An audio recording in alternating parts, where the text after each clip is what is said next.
Hi, everybody, and welcome to Macro Markets with Guggenheim Investments, where we invite leaders from our investment team to offer their analysis of the investment landscape and the economic outlook. I'm Jay Diamond, Head of Thought Leadership for Guggenheim Investments, and I'll be hosting today. Now let's get started. As extreme volatility whipsaws the markets, private debt has served its role well in investors' portfolios by providing strong floating rate yields and diversification against market swings. Here to dig deeper into the current dynamics in the private credit landscape are Joe McCurdy, head of our private debt team, and Rusty Parks, a portfolio manager on the debt team. Hi, Joe and Rusty, and thanks for taking the time to chat with us today. Hey, Jay. Thanks for having me back. Yep. Thanks for having me, Jay. So let's just start with a level set on some basics for our newer listeners who might not be as familiar with the private debt sector. So, Joe, to begin, what is private debt? How big is the market? How is it different from publicly traded debt? Sure, Jay. So what I'd say is for the way we look at private debt and the group where Rusty and I sit, we're focused on corporate credit, so corporations that are borrowing. And when we talk about private debt, we're really saying we're lending directly to borrowers. So cutting out the middleman, who's typically the banks in a syndicated environment, whether that's high yield or broadly syndicated loan. And instead, we're building a relationship direct with the borrower, with the business owner, and that's where our loan will be originated. Now, it's something that's been in the headlines the last few years. That sounds like a new concept. It's really something we've been doing for over 20 years. But the market's developed materially over that time to the point where today it's about a $1.7 trillion market. To put that in context, similar, if not bigger, than the high yield market, same with the broadly syndicated loan market. A lot of the origination and the deal volume that we see get done in the market is fueled by private equity-owned companies. And to put in context the capital that's been raised, there's about, depending on where you read it, about $500 billion of dry powder in the private credit market available. There's $2.8 trillion of private equity. So it's dwarfed in comparison. When you think about a 50% loan to value, there's a ton of demand that will be needed over the coming years for the product. So again, a lot of headlines about the growth of the space, but I think it's largely untapped as far as how much capital that's been raised to address it. And then a few just core tenets of why we like it, why we've done it for the last 20 years: better pricing, better documentation, and more access to information during the diligence process. And so I'm sure we'll get into all of that. Yes, we will. So, Rusty, who are the typical borrowers in this private credit space, and who are the major investors or lenders? Sure. With respect to corporate lending, typical borrowers, we break down into three categories. The first is public companies. The second is non-sponsored or family-owned companies. And the third is private equity-backed companies. In the middle market where we focus, most borrowers fall into the last categories, just given the cost of being a public company. But those are the typical borrowers. With respect to who are the major investors and lenders to that space, major investors in private credit include insurance companies, pension funds, sovereign funds, and retail investors. Historically, retail investors have had access to private credit through business development companies. These investors typically outsource the origination, credit underwriting, portfolio management to asset managers. Over the last few years, retail investors have gained access to the asset class through registered investment advisors who have engaged with retail customers, aggregated that demand, and then partnered with asset managers like Guggenheim to deploy private credit. Now, Joe, where do you find these deals? How are they sourced? How are they structured? How are they priced? So as I mentioned, private equity is a big user of the product. So the vast majority of the market sourcing from private equity firms and companies that they buy, financing LBOs. We're fairly rare in that we also, in addition to that, will do non-sponsored transactions. So companies that aren't owned by private equity, as Rusty mentioned, could be founders, could be families, could be public companies. And those are harder to find, but you tend to get a premium when you do find them. So it's a place where we like those deals. We like the relative value. As far as structure, primary diligence is one of the main elements on why we like it, right? You get to work directly with the company. There's no filter, whether that's from the bank that's originating or some other intermediary. You're working directly with the company, getting access to all of that information. And then that carries over into the documentation. When you think about a broadly syndicated loan, the banks are really, again, playing middleman and negotiating that document, but they're not going to hold the risk. So they don't really have a vested interest in pushing for every term the way a direct lender may. We like the access you get, the control over the document, and that's both upfront and then in the future when there's amendments that need to be made. You have a real voice because you control the debt. And then on pricing, and touch on structure a little bit with this, on average, at least in our portfolio, 40% loan to value plus or minus, right? So big equity cushion, 60% plus equity cushion, leverage less than 5 turns. So true like first lien loans. And then a pricing premium versus broadly syndicated of somewhere between 250 and 350 basis points. So to sum it up, you get better access to information in the diligence process. You get a better document. You get a comparable, if not better, structure from a leverage perspective. And then you get a nice pricing premium. So adds up to a very good risk-adjusted package. Joe, I have a follow-up question for you. You mentioned the sponsor versus non-sponsor market. I imagine the sponsor market is very efficient. You deal with a certain number of private equity firms. But how do you find and source the non-sponsor deal? You said it's a little bit harder. Can you tell us how you guys do it? Yeah, I mean, one thing is just the fact that we've been around for 20 plus years. My email address hasn't changed at Guggenheim in over 20 years, right? A lot of deals tend to find us based on how long we've been in the market, how consistent we've been lending to these types of borrowers. Comes from all over, right? Whether it's brokers who, and I'm not talking about the Hoolahans and Lincolns, although they're a source as well, but I'm talking about that guy in St. Louis that might have one deal every 2 years, right? We've got a network of folks like that are out scouring the earth looking for deals. We'll go direct in the companies. We've got a 60-person research team. They know their industries inside and out. We'll leverage the relationships they have with management teams to go find other companies that are similar, that need our capital. So you have to cast a wide net. The deals take a long time to percolate and close. It's not like a typical private equity, hey, we're going to sign the deal on this date. It's going to fund on this date. Off you go. These can sometimes take years to develop.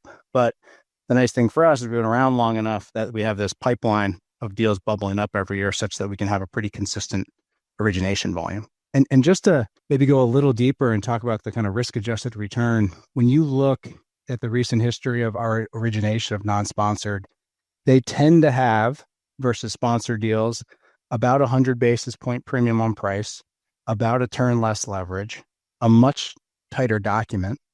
And these are not small companies. These don't think mom and pop. These are 80% of the deals in the profile I just described are 50 million of EBITDA or above.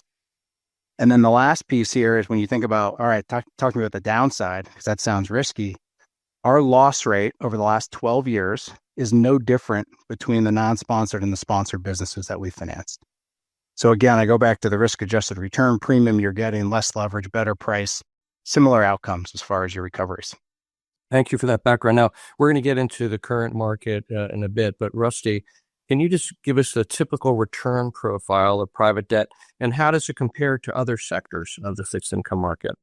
Sure. Maybe just for the listeners, I'll just describe some of the basic components of return. Private debt is typically a floating rate product. And so private asset managers, private credit lenders, when they structure a deal, typically we're charging the borrowers a couple points up front, like 1% to 2% up front. The interest rate is a function of spread or risk premium over SOFR. SOFR stands for the Secured Overnight Funding Rate. And then the risk premium or the spread over SOFR is based on the creditworthiness of the company. So the higher the spread, the riskier the investment may be. SOFR currently is around 4% today, and spreads range about 4.75 to 6.25%. So when you add those two together, you're about an 8.75 to kind of 10.25 on the cash rate that these companies are paying. And then there's call protection, which is to the extent that a borrower prepays the loan, typically in the first couple years of the loan's life, there's a prepayment penalty that inures to the investor. And when you factor all that stuff in, the returns typically result in about 10 to 12% gross return to the lender. And that compares to a couple different asset classes. So when you think about high yield, which is basically a fixed rate product, that's 7 to 9% typical kind of return. And then for the syndicated bank debt market, the returns there are typically 6 to 8% over time. So private credit is delivering relative to high yield somewhere between a 3 to 500 basis point premium over time. And then for bank debt, it's delivering somewhere between a 400 to 500 basis point premium relative to those markets. And the delta in returns there is really meant to compensate investors in private debt for a perceived lack of liquidity, the ability to go sell your investment and get paid back if you chose to exit the position. Our team and Guggenheim's view really over the last 20 years is liquidity is really only there when you don't need it. It can be transient. And if you really need to sell, the market conditions aren't going to be there for you to go sell at an attractive price. So our view is historically we've been short liquidity, and we just view this premium that you're getting relative to these other markets is just extra yield for effectively the same risk you're taking in those markets. Let's talk about market conditions right now. Obviously, the tariff policy proposals and execution and a lot of policy changes coming out of Washington are having an impact on all markets. So, Joe, one impact has been the probability of a recession has risen. So what is your view on this, and how do you generally prepare yourself as a portfolio manager and as a lender for the kind of environment that we believe we might be heading into? Yeah. So, Jay, I'm sure you've been talking to our macro team, and I'm sure they've been providing some good content. And anyone listening to that will hear they echo what you're saying as far as probability of recession has certainly gone up based on the policy initiatives from the Trump administration. That team is very helpful. We lean on that team to get a top down view on things like policy and what's going on in the more broad economy. We tend to be very bottoms up folks. We're going unit by unit, looking at companies. So we combine those two. It's pretty powerful in how we underwrite. And specifically on policy, that's something we've been tackling since forever, but particularly around Trump since the campaign trail. So the announcements of a few weeks ago weren't a shock to us. Maybe the way he did it, maybe the size, the potential impact. But that really all we were doing there is refining work we had already done. And we'll go back to the recession. Unfortunately for Rusty and I and all of our colleagues, we have to invest assuming the worst, right? Every deal that we do, we assume a recession is looming. And those are where we spend time looking at the model and stressing and looking at how the company's performed under various circumstances in the past. So while we watch what's happening in the macro, we have to always live for the worst. And that's how our team has been trained. The good thing is we've been doing this for a long time. This isn't new to us. Tough markets aren't new to us. It's something we've been trained for and prepare for on every investment we do. Now, Rusty, still there are direct impacts of tariffs that we will see in different industries and regions. So how is your team evaluating this specifically from a credit perspective? With respect to our team, we've encountered tariffs before. This is not a new economic tool that governments have used to protect their industries. Trump has also been very publicly vocal of tariffs for quite some time, well ahead of his first administration. In 2018, he implemented tariffs, and we worked through those tariffs and began to analyze how they might impact companies.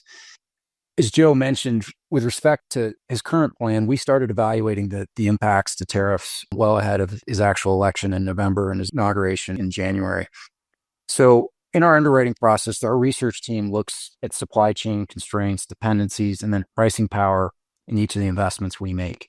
So underwriting is really kind of the first line of defense with respect to unexpected kind of changes in trade policies. I think the other thing that's important is, given how disruptive COVID was to supply chains, most companies of scale and the companies that we've invested in have had to examine and de-risk their supply chains, particularly manufacturers that had exposure to China. So in our approach to credit selection, we look for companies with products or services that have high barriers to entry from competition, diverse supply chains, high customer switching costs, and product and service differentiation relative to peers offering the same services or products. And those characteristics typically lend themselves to high pricing power, which allow our borrowers or the folks that we've invested in to offset a direct impact of tariffs by increasing pricing. With that criteria in mind, we've ended up being underweight the sectors that have the highest tariff exposure. And so the industries that really don't possess those characteristics are automotive, building products, consumer, specifically apparel and electronics, metals and mining, and retail. These sectors are going to be impacted the most, and we relatively underweight these sectors given our investment criteria. And then on portfolio management and how we manage the day-to-day with respect to our time and then our analyst time, we scored every one of our private debt investments for direct and first-order impacts before our inauguration in January, and then twice over the last 60 days as new announcements come out. And we really use this as a tool to focus our time. And as you can imagine, the process is iterative, changes daily, given the announcements coming out of both the U.S. and foreign governments.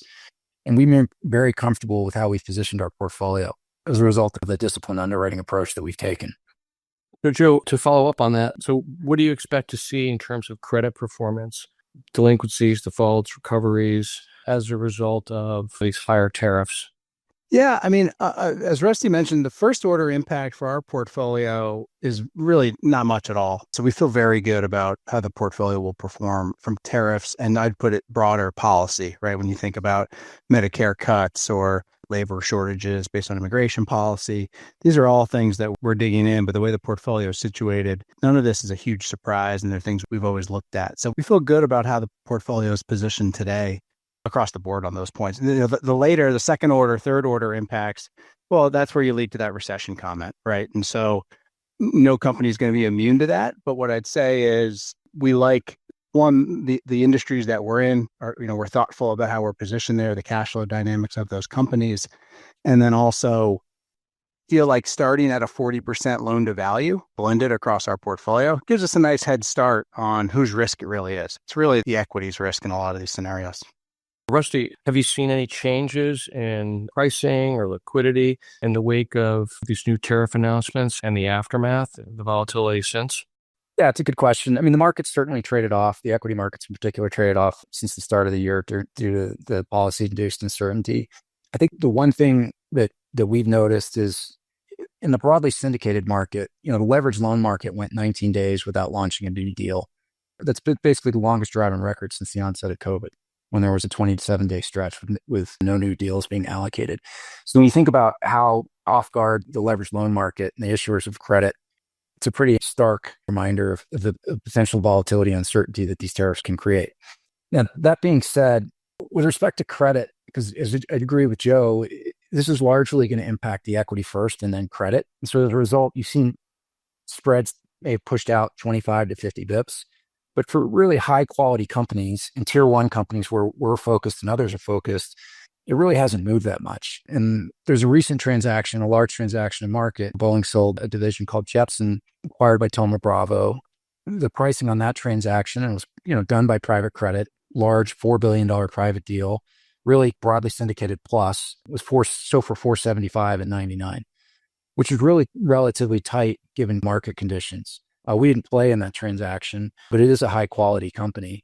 But it just goes to demonstrate that high quality companies can still access private credit, even in this environment.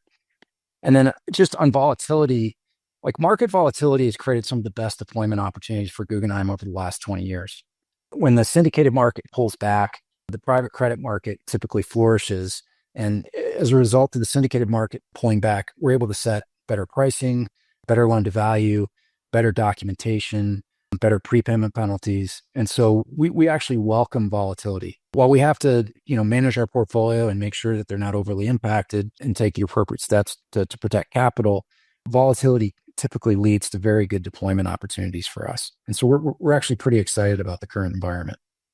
Yeah, I agree with Rusty as far as opportunity set on new deals becomes fantastic. And frankly, we get rewarded for the discipline that we show on our underwriting. We're not trying to do every deal. That's not who we are. And markets like this reward that. So picking up on something that Rusty said, that the deal volume has largely stalled. It's really hard to commit capital in such an uncertain environment. But this has reduced the possible investments in the sponsor channel. So how would you characterize the volume and quality of deal volume and the various channels that you have available to you? Yeah, I'll jump in on this one. Certainly M&A volume is down, and that's largely a private equity concept. But to Rusty's point, quality is up. So the deals that you see, you tend to have a higher probability of liking. And we're not volume guys, right? We haven't raised 50, 100 billion like some of our peers. We've kept our capital raising kind of thoughtful and modest just for this reason. So we wouldn't be forced to deploy into markets we didn't like. And this allows us to be selective throughout markets and be less impacted by M&A volume.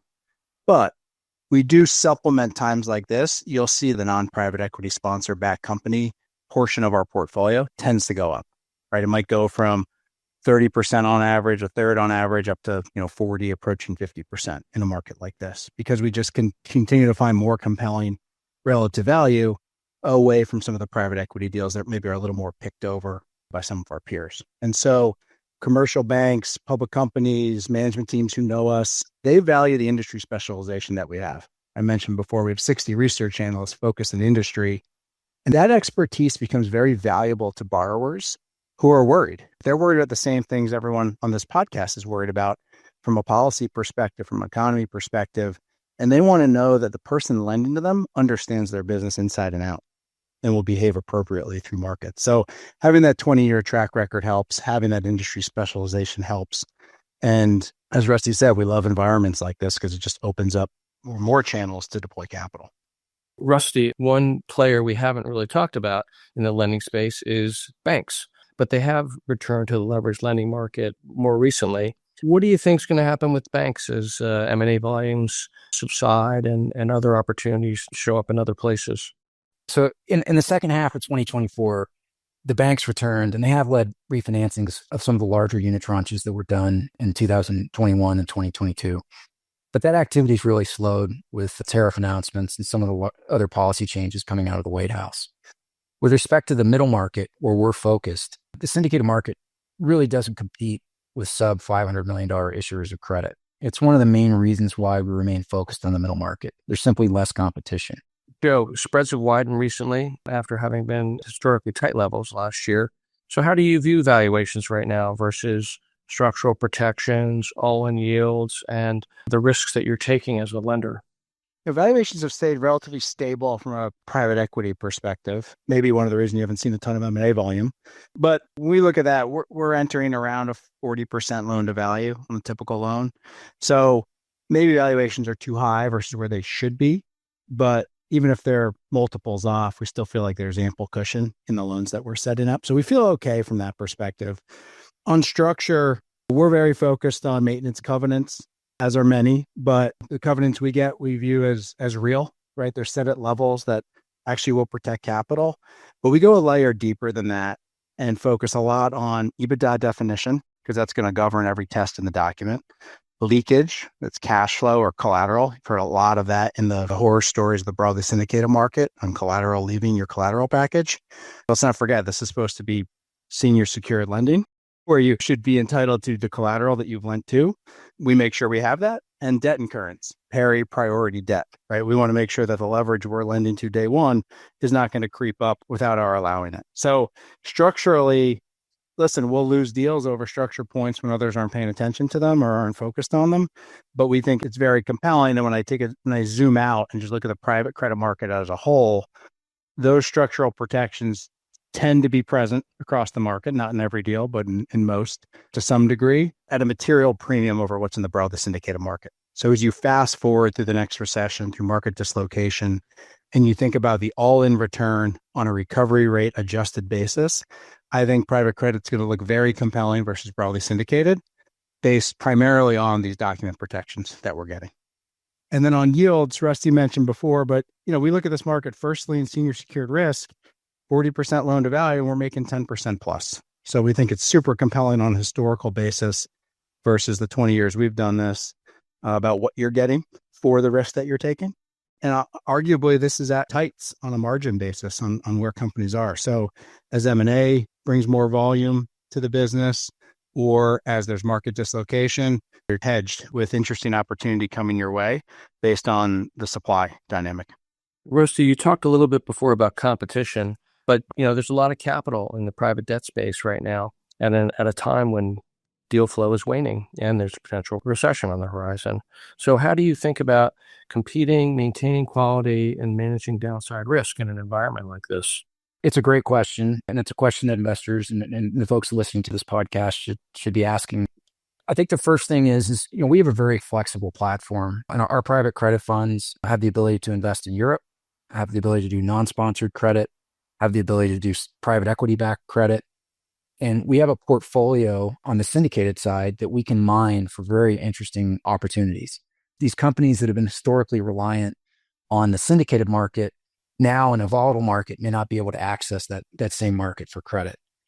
And so what we found is over these volatile periods, and there's been strong capital formation in private credit over the last 10 years, I would say we've always been able to find very interesting opportunities, but you have to be patient and you have to be disciplined.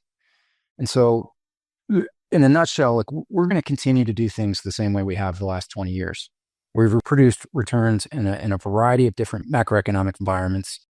Listen, you guys have been great with your time. I know it's a very busy market right now, but Joe, before we let you go, can you just tell us a little bit about how your team operates? How is the Guggenheim private debt platform organized?